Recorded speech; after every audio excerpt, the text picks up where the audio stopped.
no oídos racionales, no pensamientos humanos, sino que podamos tener ese oído en el Espíritu, para que tu palabra sea revelada a nosotros en esta noche, en el nombre de Jesús.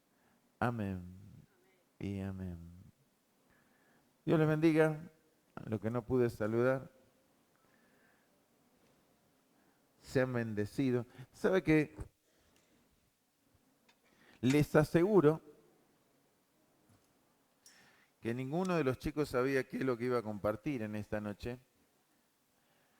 Pero como siempre digo, Dios arma el culto como Él quiere y Él sabe el mensaje con el cual me envía a compartir. Y al principio se habló de qué. Un resumen, no vamos a recordar todo lo que decía Eclesiastés 5, pero hablaba de cómo presentarnos delante de Dios, pero también cómo entender y reconocer, porque a mí me llamó la atención cuando él aclaraba 2 o 3 veces decir que estar callado para escuchar más. Y eso habla de soberanía de Dios, habla de gobierno de Dios, habla de autoridad de Dios. Muchas veces nosotros somos más de decir las cosas, ¿no? De exponer. Alguien viene y nos habla, o conocemos en la calle a alguien que es cristiano y empieza a hablar y ya nosotros, sí, porque y salimos y hablamos y predicamos y le hablamos de un versículo, del otro versículo, del testimonio, de un montón de cosas, cuando tendríamos que callar. Porque si la otra persona quiere expresar lo que está sintiendo por algo, sintió de abrir su corazón, la idea es que nosotros podamos ser canales de bendición, pero para ser canales de bendición tengo que escuchar más que hablar. Y en el culto pasa lo mismo, venimos con nuestras cargas, nuestras luchas y nuestros problemas, y cuando Dios empieza a ministrarnos a través de su adoración, de su palabra, de su mover de su Espíritu Santo, comenzamos, Señor, estoy mal, cállate. ¿Por qué? Porque Dios conoce todas las cosas. Él sabe las luchas que tenés, Él sabe los problemas que tenés, Él sabe las dificultades que tenés. Él conoce nuestro corazón. Por eso Jesús, está ahí en el libro de Juan, capítulo 14, dice, pídanle al Padre, pero Él sabe todas las cosas. Y lo que piden al Padre yo lo haré para que el Padre sea glorificado. Pero dice claramente que Él sabe todas las cosas, que Él conoce nuestra situación y nuestros problemas. El tema es que la necesidad de hablar, la necesidad de expresarnos, la necesidad de que se nos escuche. Lo segundo que Dios habló en esta noche a través de Mari fue confianza en Él, rendirnos en Él, fiarnos de Él, ¿no? No que saque fiado, fiarnos de Él. No voy y saco fiado y digo que Dios te lo pague, no, fiarnos de Él, poner nuestra confianza en Él y descansar en Él, para que en Él nosotros tengamos ese respaldo, saber que en Él tenemos todas las cosas, saber que en Él nos va a abrir las puertas, va a hacer eso milagroso que Él puede hacer en un momento de situación de angustia o desesperación. Siempre Dios está ahí extendiendo su mano y dándonos la salida. Cuando nosotros lo hacemos en nuestra fuerza, Él se corre. Cuando yo trato de solucionar las cosas y voy a agarrar las cosas por mi derecho, por mi justicia, y Él se corre. Y a veces no nos va bien, en realidad nunca nos va bien cuando hacemos las cosas por nuestro criterio. Pero cuando nosotros nos despojamos de eso y le permitimos a Él obrar en las situaciones, las cosas cambian. A lo mejor tardan un poco, porque todos queremos que las cosas se solucionen ya o para ayer, ¿no? Y Él se toma su tiempo. ¿Por qué? Porque cada cosa, dice la palabra de Dios, cada cosa ayuda bien a los que aman a Dios. Es decir, que si Dios permite algo en tu vida es porque hay un bien en eso, hay un propósito, hay un plan, hay algo que Él quiere establecer ahí. Y como a veces nosotros somos bastante tercos en esperar o confiar en Dios, y bueno, aplicamos. Y aplicamos muchas veces palabras de la Biblia, ¿o no? tomamos algunos versículos de la Biblia, ¿no? Y le ponemos ese énfasis nuestro, cuando en realidad tenemos que ser guiados por el Espíritu, porque sí, la Biblia me dice, pelea con tu enemigo. Entonces ahí cuando alguien se levanta lo agarramos a trompada. Pero también dice, ama a tu enemigo. Entonces hay un momento de equilibrio que hay que hacer. Porque eso funciona cuando el Espíritu Santo guía mi vida y es el Espíritu el que me revela la palabra de Dios. Allí en el capítulo 10 de Mateo dice Jesús que vamos a ser perseguidos. Le habla a los discípulos y le dice, ustedes van a ser perseguidos y los van a llevar ante las autoridades, pero no se preocupen, confíen. Porque en ese momento difícil mi Padre les dará que hablar. ¿Por qué? Porque en eso también hay un propósito de Dios para que ser testigos de Él. Y no puedo hablar lo que a mí se me ocurre, tengo que hablar lo que Él quiere hablar. Y usted ve en el libro de los Hechos que eso se cumplió. Cuando los apóstoles más de una vez tuvieron que estar delante siendo juzgados, siendo avasallados por las autoridades, tratando de ver dónde podía hacerlos caer. Y ellos fueron conscientes de que Jesús le había dicho eso, y soltaron la palabra. Y cuando ellos soltaron la palabra, no había nadie que los pudiera acusar. Confianza.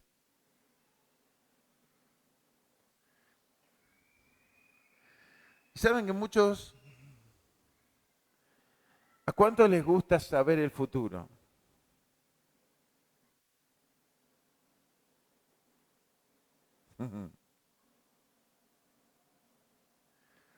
¿A cuántos nos gusta saber qué va a pasar mañana o qué va a suceder y cómo se va a acomodar allá y cómo me va a ir en tal cosa o en tal otra? No. Y a todos nos gusta. El hecho es que no sé si estamos preparados para el futuro de Dios. Estamos muy preparados para lo que yo quiero, para lo que yo espero, para lo que yo estoy deseando, o orando o trabajando, porque lo estoy haciendo en un sentido, con un objetivo. No está mal, pero muchas veces ese no es el futuro, no es algo que, es decir, está en el futuro, pero no es algo que es el futuro de Dios. Y si usted quiere saber cómo va a ser el futuro de Dios, lee Apocalipsis. Apocalipsis es la revelación de lo que va a ser en el último tiempo de la humanidad. Ese es nuestro futuro. O el futuro de la humanidad. Nuestro futuro está determinado por la cruz.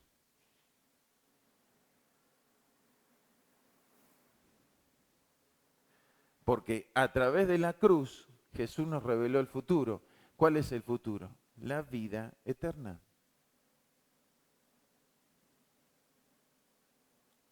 Ahora bien, si usted me quiere acompañar, es una introducción al mensaje, no es todo el mensaje. Vio que ya empecé pimpoñar con distintos pasajes,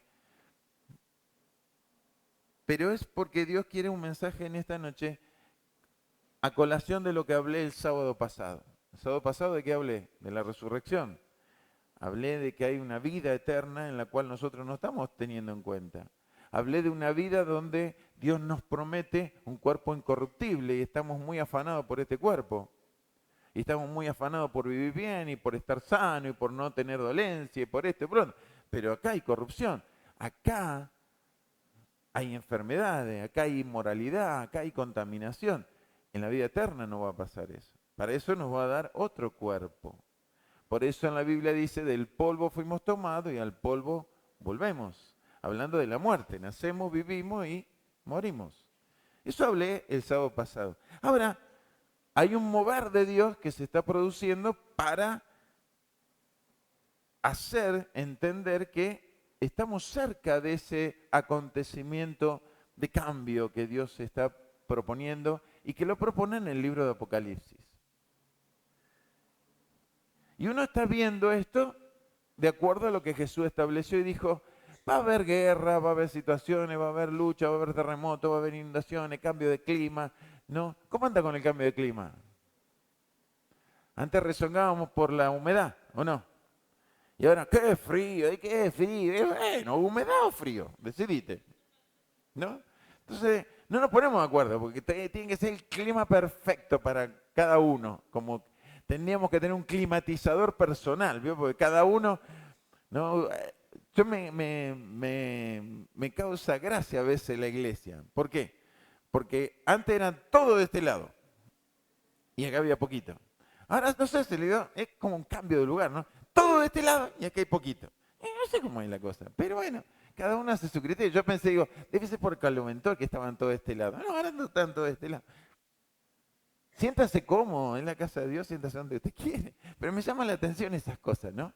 Esos cambios de hábitos que hacemos. Que está bueno, porque cuando nos estructuramos, nos cuesta recibir lo nuevo de Dios, ¿no? Entonces estos cambios viene bien porque usted va a empezar a entender que hay cambios y Dios está generando estos cambios.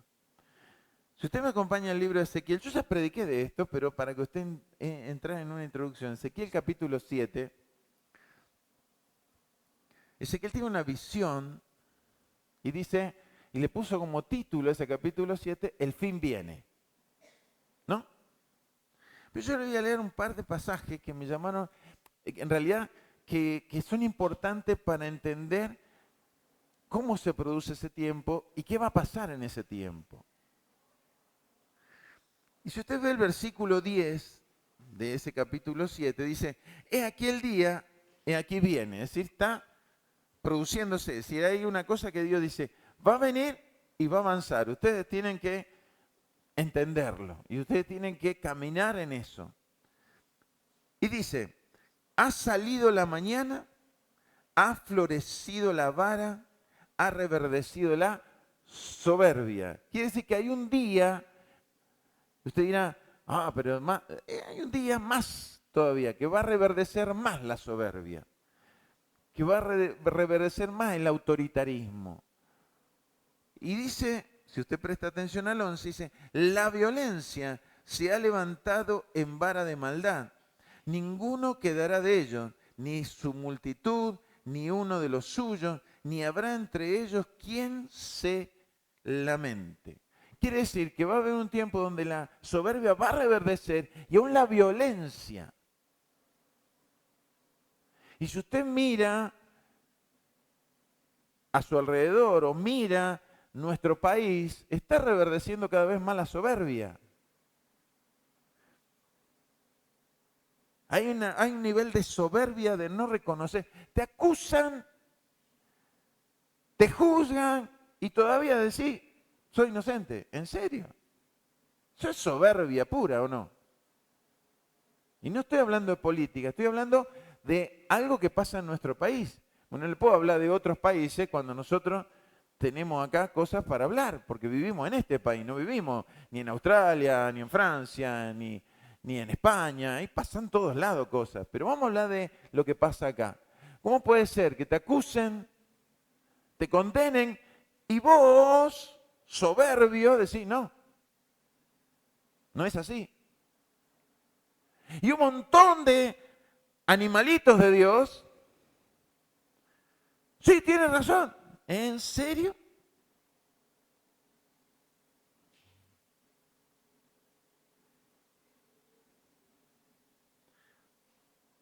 Violencia. Se te dice, no cortes la calle. ¿Querés manifestarte? Manifestate en la plaza, en las veredas, o no, es la ley. Fue aprobada esa ley, está la ley aprobada. No, voy a cortar la calle, porque a mí se me antoja. Y te tiran un manguerazo de agua, violento. Pero vos sos violento. Cuando vos rompés la ley, sos violento. Cuando vos haces las cosas por tu fuerza, esto es violencia.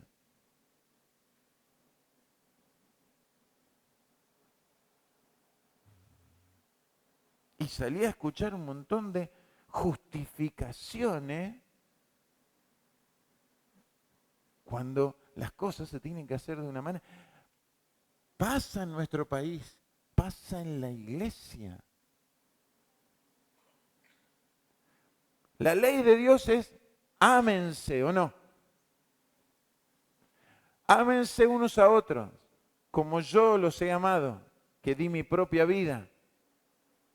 Bendigan a los que los maldicen.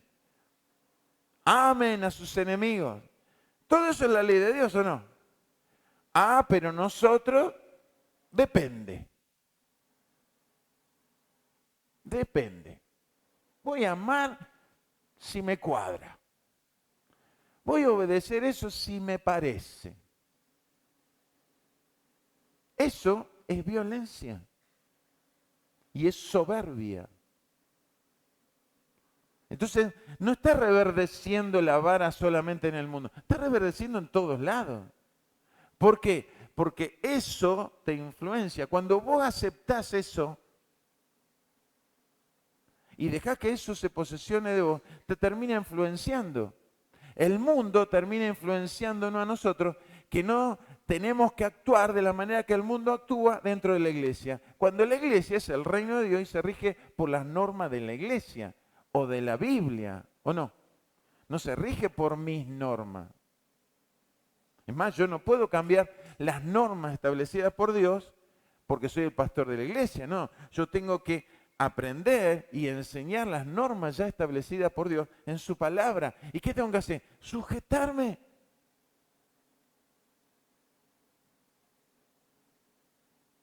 Pero eso reverdeció. Y dice, ¿y quién va a quedar de esos soberbios y violentos? Ninguno.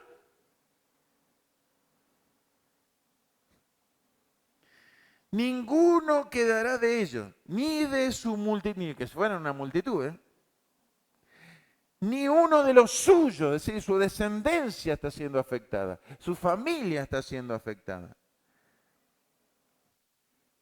Ni habrá entre ellos quien se lamente, es decir, que haga duelo por eso, o que se entristezca por eso.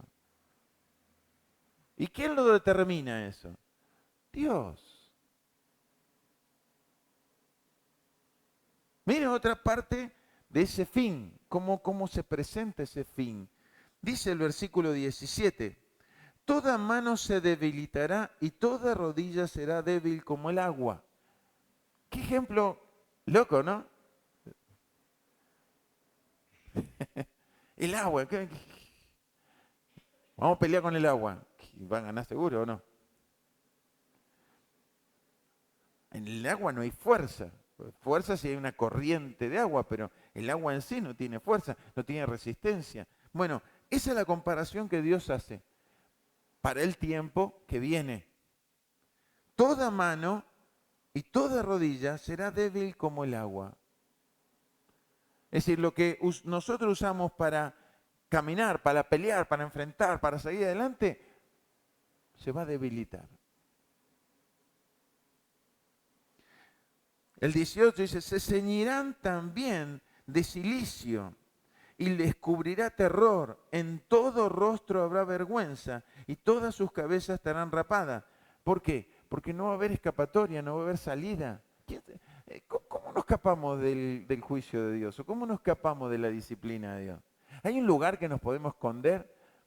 Así como no nos podemos esconder del amor de Dios, y nadie nos puede apartar del amor de Dios, y hace toda una declaración, Pablo, ni lo alto, ni lo profundo, ni ángeles, ni principados, ni potestades, ni lo presente, ni lo porvenir, nada nos puede apartar del amor de Dios.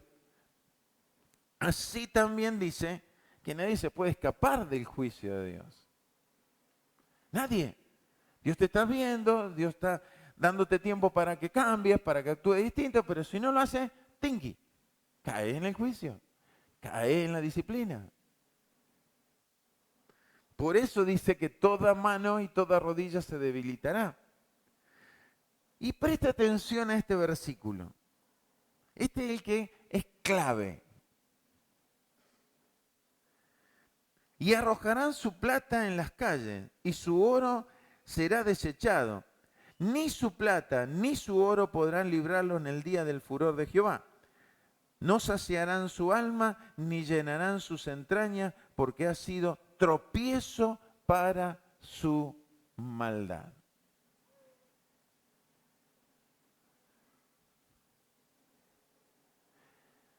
Y acá, perdón, pero voy a romper con una estratagema de engaño y de mentira que tiene que ver con los pactos.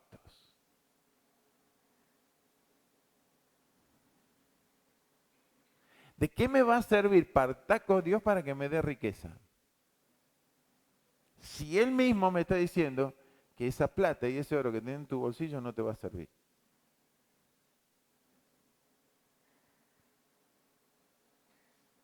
Y no va a servir. Y hay ejemplos en la historia de la humanidad que eso pasa. Cayó Alemania y mientras Alemania era la que conquistaba país y gobernaba, su dinero valía un montón, su plata valía un montón. Después que la tomaron ya no valió más nada. Valía el oro o la plata, pero... Y acá Dios dice, hace esa comparación, pues estamos hablando del Antiguo Testamento, no había billete. Todo se manejaba por oro, plata o bronce. Y se lo tirarán en las calles. ¿Por qué? Porque no les va a ser de ayuda. Porque nadie le va a entregar nada por dinero. Hay una película, si usted quiere ver, se llama El libro de los secretos. Trabaja DC en Washington. No le estoy haciendo propaganda a Hollywood, ¿no? Pero en esa habla de un acontecimiento final, de un tiempo muy de tremenda destrucción a nivel mundial. Y este hombre guarda un libro, se llama el libro de los secretos, y este aquí que el libro que él guarda es la Biblia. Porque habían sido quemadas todas las Biblias. Y esa era la única Biblia que estaba supuestamente sana. Y él la cuidaba porque la tenía que llevar a un lugar. No le voy a contar toda la historia de la película, míralo usted. Pero ahí se ve esto que le digo yo. Todo era trueque. ¿Por qué? Porque el dinero no servía. Querían comprar agua y era hacer trueque con algo que a vos, yo tengo agua, vos ¿qué me puedes dar? Pero plata y ahora no me sirve. ¿Qué negocio hago con eso? Dame una batería que falta, dame, qué sé yo, un auricular que no tengo. No me des plata. No sirve la plata. ¿Cuál fue el primer mensaje que Jesús estableció en el Sermón del Monte? Y dijo, no pueden amar a las riquezas y a Dios. O van a amar las riquezas o van a amar a Dios. Por eso dice acá, ese versículo 19, dice, ellos no se van a llenar, ni llenarán su entraña, porque ha sido tropiezo para su maldad. Quiere decir que el estar satisfecho, el tener todo, el jactarme de tener mucho dinero y un buen pasar, lo único que hizo es que generara en mí maldad y no humildad y conocimiento de Dios. Entonces, ¿para qué los pactos? Si lo importante no es la riqueza, sino es Dios, tendría que tener claro cuál es el pacto verdadero que establece Jesús. Y este es el nuevo pacto de mi sangre. Porque ese te lleva a salvación. No la riqueza, no el dinero, no el buen pasar. Y le podría hablar toda la noche y está hasta la madrugada contándole un montón de elementos que no te llevan a buen puerto el querer tener abundancia y riqueza si no sabes guardar tu corazón. ¿Quedó claro eso? ¿Sí? Bueno, ahora vamos a lo que dijo Jesús. Y él dio un ejemplo. Y un ejemplo con el cual me inquietó en esta noche a poder traértelo. Cosa que también ya lo enseñé en otro momento. Y está en el libro de Lucas, capítulo 16. Y es una parábola que no mucho se habla ni se predica, pero tiene una enseñanza importante para esto, para lo que se viene. Si se viene un tiempo donde el dinero no me va a servir, los recursos que vienen a mi mano no me van a servir, y me estoy afanando por eso, y se viene ese tiempo, me tendría que preparar para ese tiempo, ¿o no? Bueno, hay una parábola que te enseña a prepararte para ese tiempo. Y está ahí en Lucas 16, la parábola del mayordomo infiel. Yo le puse como título al mensaje de hoy, todos queremos bendición económica. ¿Para qué?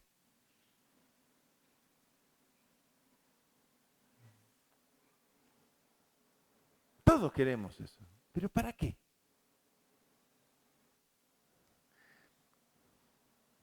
¿Todos conocen la parábola? No. Vamos a leerla. Dice, dijo también a sus discípulos, él venía enseñando distintas parábolas, dice, dijo también a sus discípulos, había un hombre rico que tenía un mayordomo, y éste fue acusado ante él como disipador de sus bienes. Entonces le llamó y le dijo, ¿qué es esto que oigo acerca de ti? Da cuenta de tu mayordomía, porque ya no podrás más ser mayordomo. Entonces el mayordomo dijo para sí, ¿qué haré? Porque mi amo me quita la mayordomía. Cavar no puedo, mendigar me da vergüenza. Ya sé lo que haré para que cuando se me quite de la mayordomía me reciban en sus casas. Y llamando a cada uno de los deudores de su amo, dijo al primero, ¿cuánto debes a mi amo? Él dijo, 100 barriles de aceite. Y le dijo, toma tu cuenta, siéntate pronto y escribe 50. Es decir, le dio el libro donde estaba sentado que él le debía 100 barriles y hizo que la persona lo cambiara por 50. ¿Me entiende? Después dice,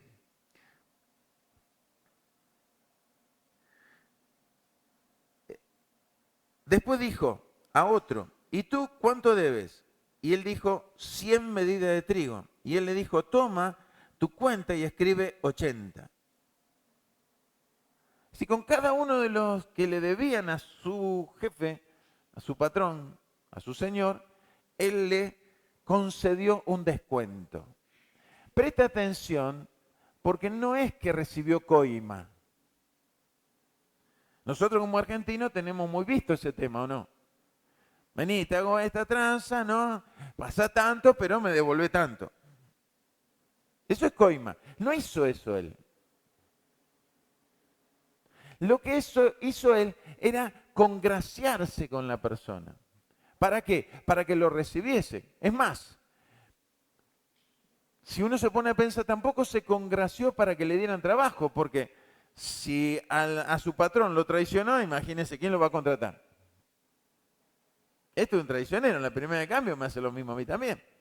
¿O no? No, él quería que lo recibieran. ¿Por qué? Porque no quería pasar necesidad. Por eso dice, se ve que la pala le tenía problema con la pala. Dijo, cavar no es lo mío. Y andar pidiendo en la calle me da vergüenza, ¿no? No voy a estar en esa situación. Entonces, ¿qué voy a hacer? Me voy a congraciar con algunas personas, ¿para qué? Para que no me hagan faltar nada o no pase yo necesidad. Para que me reciban. Si voy a una casa porque no tengo que comer, que me reciban y me den de comer. Porque yo le hice un favor. ¿Me explico hasta dónde voy? Todo racional, todo humano. Pero esto diferencia, porque si no, no vamos a entender lo que aclara Jesús acá. Él no estaba alabando a un coimero que estaba queriendo sacar ventaja de su lugar. No. Él está viendo la estrategia de este hombre y diciendo, mirá vos cómo la pensó. Él no quería pasar por sufrimiento. Entonces dijo, bueno, voy a tratar de congraciarme con alguno para caerle bien. Versículo 8 dice, y alabó el amo al mayordomo. Es decir, el amo, el que le traicionó, al que fue traicionado en realidad en su economía, lo alabó al mayordomo. Dijo, malo por haber hecho sagazmente, perdón, sí, y alabó al mayordomo malo por haber hecho sagazmente, porque los hijos de este siglo son más sagaces en el trato con su semejante que los hijos de luz. ¿Qué estaba alabando el amo o el Señor? La sagacidad, la astucia de este hombre. ¿Cómo se trató de acomodar para no pasar por necesidad cuando se quedara sin trabajo?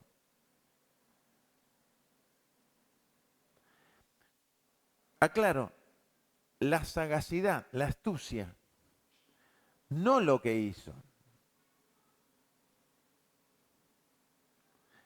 ¿Y por qué dice esto?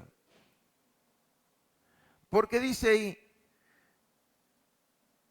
que muchos hacen esto porque los hijos de este siglo son más sagaces que en el trato con su semejante que los hijos de luz.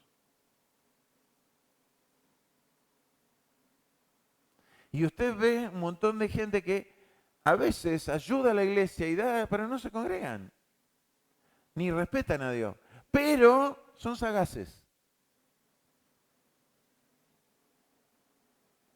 No quieren compromiso con Dios, no quieren esto, pero son sagaces. ¿Por qué? Porque dan a la iglesia, ayudan a la iglesia, pues dice, por la duda que Dios te caiga bien y pase para el otro lado.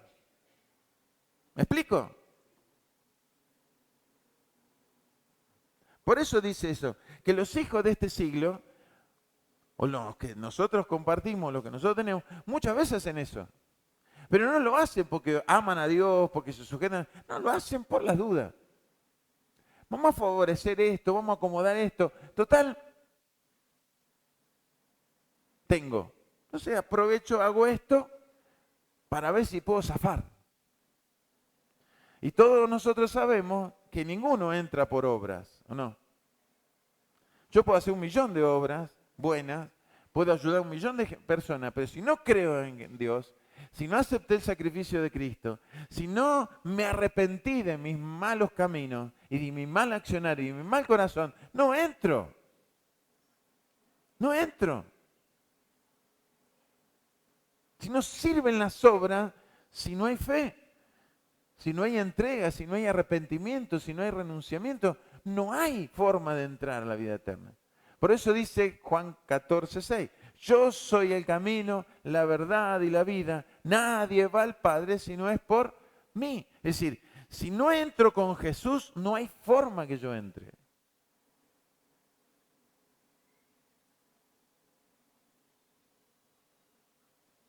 Por eso dice el versículo 9, yo os digo, ganad amigos por medio de las riquezas injustas, para que cuando éstas falten, os reciban en las moradas eternas. Hay una vida eterna y hay moradas eternas. Jesús dijo a sus discípulos, me voy, los dejo, ustedes tienen que ir y predicar el Evangelio a toda criatura. Me sean testigos en Jerusalén, en Judea, en Samaria y hasta lo último en la tierra. Pero me voy a preparar lugar para ustedes. Acá vuelve a reiterar Jesús y dice, con las ganancias, porque todo lo que obtenemos en un mundo corrupto, está corrupto. Todo. Pero Dios nos abre la puerta y nos bendice para que podamos vivir y tener lo necesario y para poder avanzar. Y si te da más, ¿qué haces con eso más? Lo guardás para vos y lo vivís para vos. Es tu decisión. Pero eso es pensar solamente en vos y no en lo que Dios quiere. Y si te dio más, es para que vos le des más. Cuanto vos más le das, vos más recibís y más le da a Dios, más vas a recibir.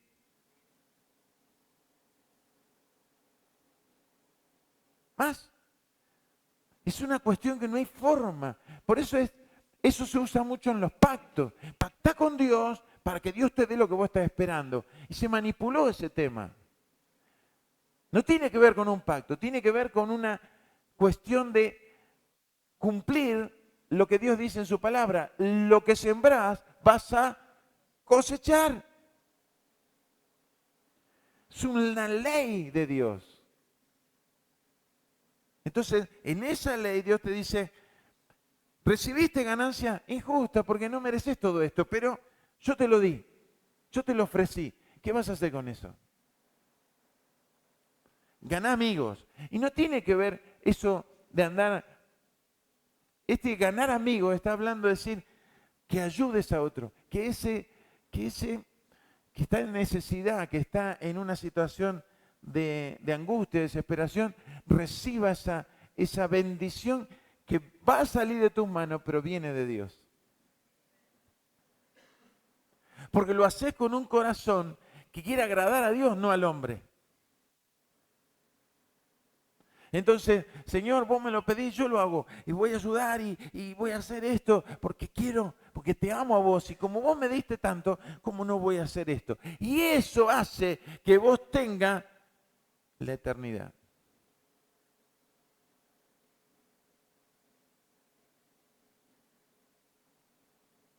En otras palabras, es lo que dice Santiago, todo el libro de Santiago, pero dice en un montón de lados, capítulo 3 dice, la fe sin obra es muerta. Si yo creo y no hago nada y todo es para mí, tengo una fe muerta. Y quédese tranquilo que ya la ofrenda se levantó, no voy a levantar ofrenda. Esto para que usted entienda. Porque estamos afanados en esto. Queremos la bendición, queremos, ay, ¿cuándo voy a salir de esto y cuándo voy a salir? ¿Por qué no te pones con él? Habla en el Sermón del Monte del vestido y la comida. ¿Quién le da de comer a los pájaros? El Padre sabe la necesidad de los pájaros y le da de comer. Y la hierba del campo se vistió mejor que Salomón, dice, hablando del vestido y la comida. Y Jesús dice, ¿hay que preocuparse por eso? No, dice, busca primeramente el reino de Dios y su justicia y lo demás será añadido. Si lo primero que tengo que hacer es llenarme de Él y caminar en su voluntad, y Él me va a añadir. Ahora, si soy una persona que tengo un corazón egoísta o que pienso solamente en mí, y difícilmente Dios te va a dar, ¿por qué? Porque no lo vas a compartir, no lo vas a dar. ¿Qué? ¿Dios es comunista entonces? No, no es comunista. Porque el comunista quiere parar y te tira alguna migaja.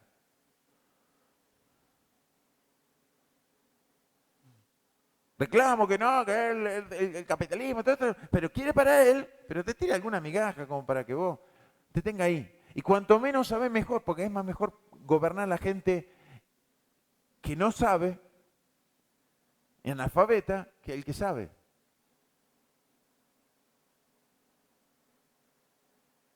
No, Dios no es comunista. Dios no es de la ideología popular. Dios te dice que Él te quiere bendecir, pero en ese bendecirte es para algo.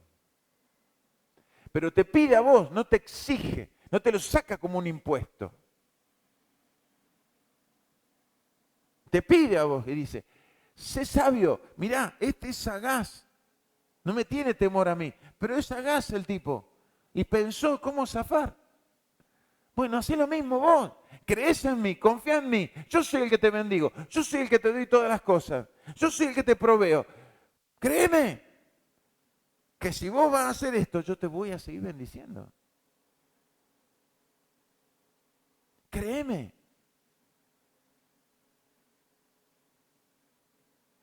¿Para qué? Para que cuando éstas falten, porque todo tiempo es bueno y todo tiempo es malo, ¿o no? Hay tiempo de vacas gordas y hay tiempo de vaca flaca. Pero cuando éstas falten, no te preocupes, porque en las moradas eternas, ahí te van a recibir. Porque yo, que fui a preparar lugar para vos, te voy a recibir.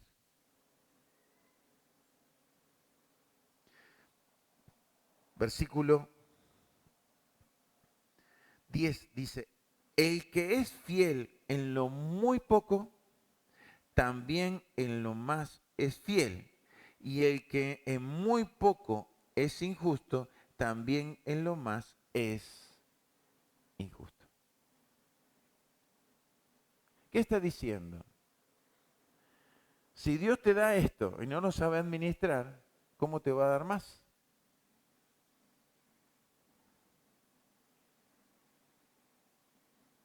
Yo te doy esto.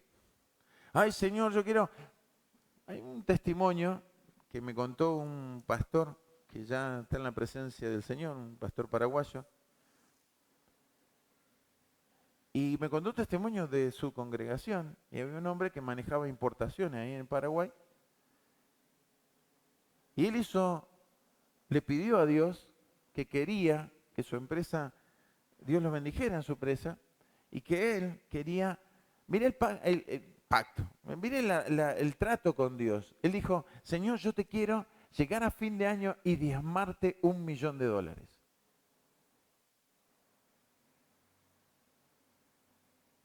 Es decir, no fue, dame, yo te doy esto y dame esto. No, no, no. Señor, yo quiero y lo voy a hacer porque eso tiene que ver con ese Eclesiastés, que es un libro de Sapienza, él dice, no prometas nada a Dios que no vayas a cumplir. ¿Por qué? Porque te será de maldición. Entonces él le prometió algo a Dios. Señor, dame que mi empresa avance de tal manera que yo quiero diezmarte $1.000.000. Llegó fin de año y diezmó $1.000.000.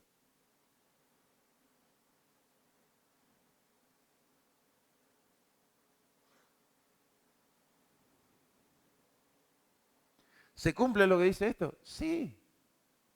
Si en lo poco me fuiste fiel, en lo mucho te voy a dar. Ahora, ¿para qué te voy a dar mucho si no sos fiel en lo poco? Si en lo poco sos injusto, en lo mucho vas a ser injusto.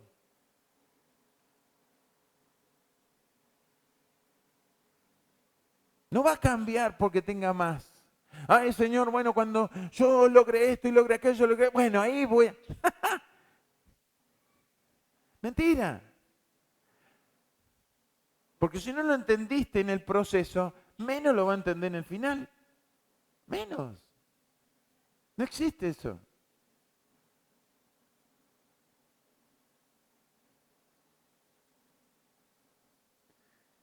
Sigue diciendo, pues si en las riquezas injustas no fuiste fieles, ¿quién os confiará lo verdadero?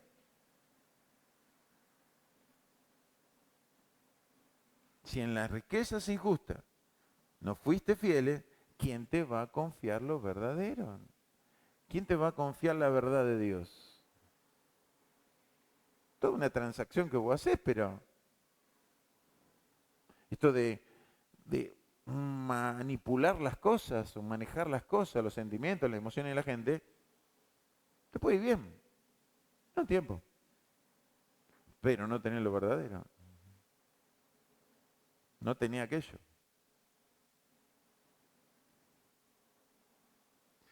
Y si en lo ajeno no fuiste fieles, ¿quién os dará lo que es vuestro? Por eso digo, yo soy el pastor de la iglesia, pero no es mía la iglesia. Yo puedo hacer y deshacer en el templo lo que yo quiero, sí, pero no es mío.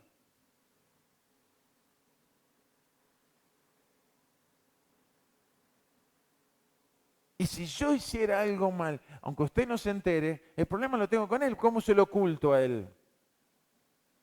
Porque él me va a juzgar de acuerdo a lo que yo le estoy enseñando a usted. Al que más sabe, más se le demanda. Cuanto más yo le enseño a usted y le traigo luz a usted, más se me va a demandar a mí, porque yo no le puedo decir, ay, no me di cuenta. La verdad, ay, me estoy distraído. No, si Dios ve mi corazón. Uno piensa y evalúa en el corazón y después actúa. Entonces, está mi corazón contaminado, Él lo ve.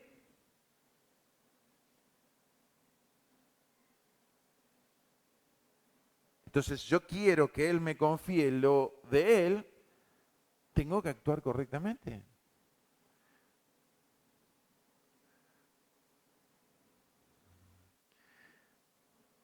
Dice, terminando, ningún siervo puede servir a dos señores, porque o aborrecerá al uno o amará al otro, o estimará a uno y menospreciará al otro.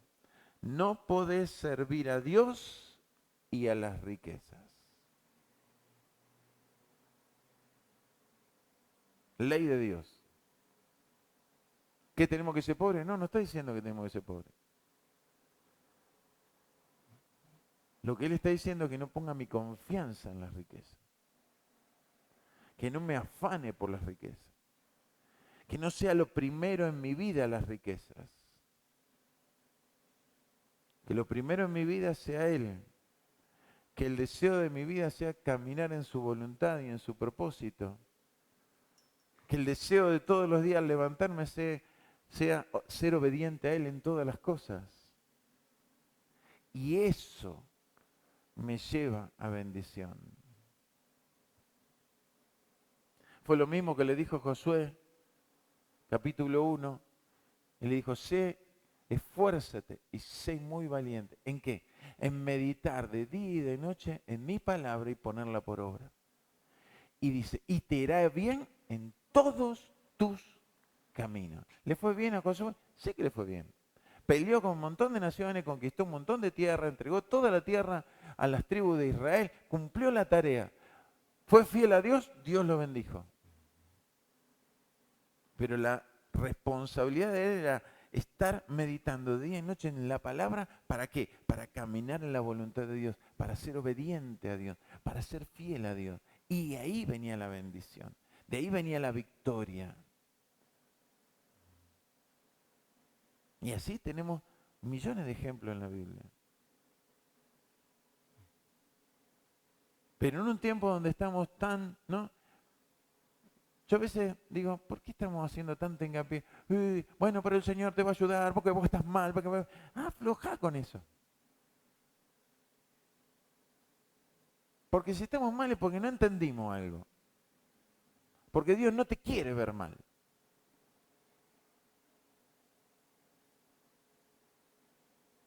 Si alguien está mal es porque tiene que examinarse con Dios. Decía la canción, ¿no? Mirarnos. Nos miramos realmente en Dios y vemos por qué a lo mejor las cosas no me están funcionando. ¿Será que algo no está en orden? Entonces Él me tiene que tener ahí en una situación de apriete para que yo cambie de actitud, para que yo me vuelva a Él o deje de hacer lo que está mal.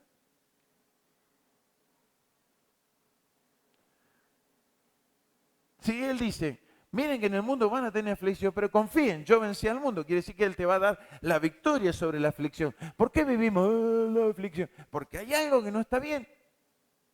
Hay algo que tenemos que corregir. Hay algo que se tiene que acomodar. Porque si no, no va a funcionar.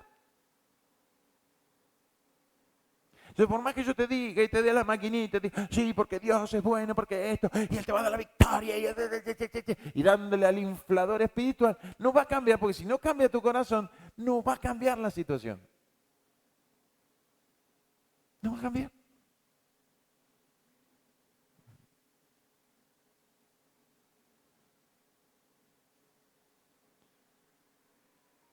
¿Entienden por qué Dios te está hablando? Porque si Él te está diciendo que hay una resurrección, que hay una vida, que eso es lo más importante, Él quiere que vos entres. Ahora, si seguimos caminando torcido, o si seguimos haciendo las cosas al revés, no entramos. Si seguimos afanándonos en nosotros mismos y pedimos bendición porque yo quiero vivir bien, porque yo me quiero ir de vacaciones, está todo bien eso, disfrútalo. Pero si ese es tu deseo y tu corazón, no es la oración correcta. No es el corazón que Dios está buscando bendecir. Dios quiere que seamos canales de bendición, dice su palabra. Y no tengo que ser solamente canal de bendición con darte enseñanza de la palabra y darte mi oración y orar por tu vida, interceder por tu... Tengo que ser un canal de bendición en todas las áreas. y también en lo económico. Si tengo la posibilidad, ¿por qué no hacerlo? Si tengo la forma, ¿por qué no darlo? ¿Por qué no hacerlo?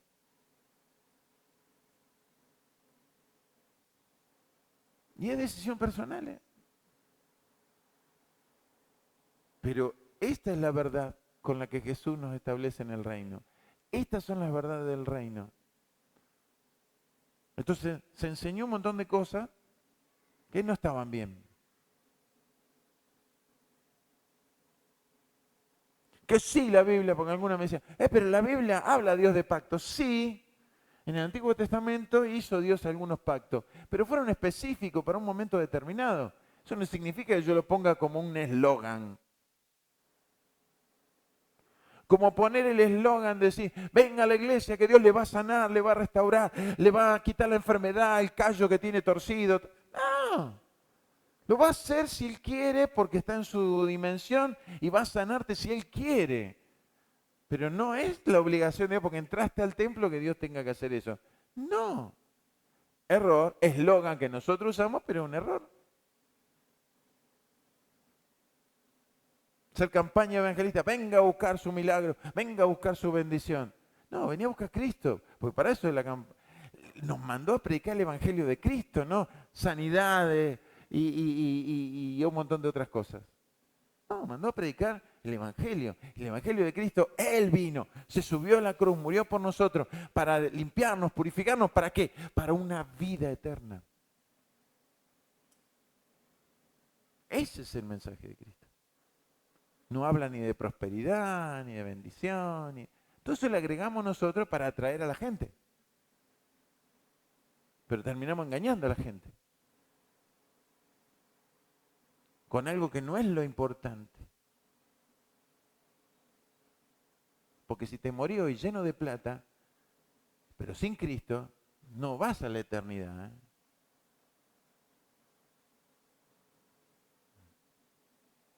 No lo digo yo, lo dice esto. No vas a la eternidad. Y yo hice toda ayuda, Señor. Mirá las obras que hice. Dios dice, sí, pero hay maldad en tu corazón. Apártate de mí. ¿Dónde dice eso? En el Sermón del Monte. Terminando el Sermón del Monte, capítulo 7, dice, y muchos vendrán a mí y dirán, en tu nombre echamos afuera demonios, profetizamos, sanamos enfermos, resucitamos muertos. ¿Y Jesús qué le dice? Esto que le digo, apartados de mí, hacedores de maldad, porque no les conozco. Jesús estaba viendo el corazón, no lo que hicieron. Lo que hicieron lo hicieron en el poder de Él, en la autoridad de Él, en el manto de Él, en el poder del Espíritu Santo. ¿Qué me venía a hablar? ¿Qué hay en tu corazón? ¿Hay maldad? Apartate. Es claro el mensaje.